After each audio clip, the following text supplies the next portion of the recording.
Wilkie Collins, Mrs. Zant and the Ghost. The course of this narrative describes the return of a disembodied spirit to earth and leads the reader on new and strange ground, not in the obscurity of midnight, but in the searching light of day. Did the supernatural influence assert itself, neither revealed by a vision nor announced by a voice? It reached mortal knowledge through the sense which is least easily self-deceived, the sense that feels. The record of this event will of necessity produce conflicting impressions. It will raise in some minds the doubt which reason asserts. It will invigorate in other minds the hope which faith justifies. And it will leave the terrible question of the destinies of man, where centuries of vain investigation have left it, in the dark. Having only undertaken in the present narrative to lead the way along a succession of events, the writer declines to follow modern examples by thrusting himself and his opinions on the public view. He returns to the shadow from which he has emerged, and leaves the opposing forces of incredulity and belief to fight the old battle over again on the old ground. The events happened soon after the first 30 years of the present century had come to an end. On a fine morning, early in the month of April, a gentleman of middle age, named Rayburn, took his little daughter Lucy out for a walk in the woodland pleasure ground of western London called Kensington Gardens. The few friends whom he possessed reported of Mr. Rayburn, not unkindly, that he was a reserved and solitary man. He might have been more accurately described as a widower devoted to his only surviving child. Although he was not more than 40 years of age, the one pleasure which made life enjoyable to Lucy's father was offered by Lucy herself. Playing with her ball, the child ran on to the southern limit of the gardens.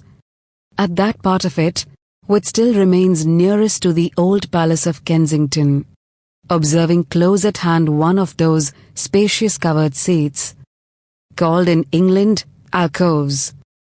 Mr. Rayburn was reminded that he had the morning's newspaper in his pocket, and that he might do well to rest and read. At that early hour, the place was a solitude. "Go on playing, my dear," he said, "but take care to keep where I can see you." Lucy tossed up her ball, and Lucy's father opened his newspaper. He had not been reading for more than 10 minutes when he felt a familiar little hand laid on his knee. "Tired of playing?"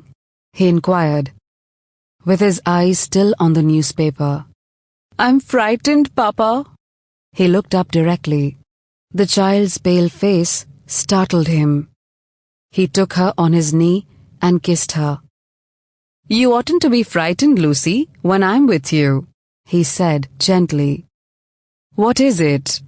He looked out of the alcove as he spoke, and saw a little dog among the trees. "Is it the dog?" he asked. Lucy answered, "It's not the dog. It's the lady." The lady was not visible from the alcove. "Has she said anything to you?" Mr. Rayburn inquired. "No." "What has she done to frighten you?" The child put her arms round her father's neck. "Whisper, Papa," she said. "I'm afraid of her hearing us. I think she's mad." "Why do you think so, Lucy?" "She came near to me. I thought she was going to say something. She seemed to be ill." "Well, and what then?" "She looked at me." There, Lucy found herself at a loss how to express what she had to say next, and took refuge in silence. "Nothing very wonderful so far," her father suggested. "Yes, Papa, but she didn't seem to see me when she looked." "Well, and what happened then?" The lady was... Sample complete. Ready to continue?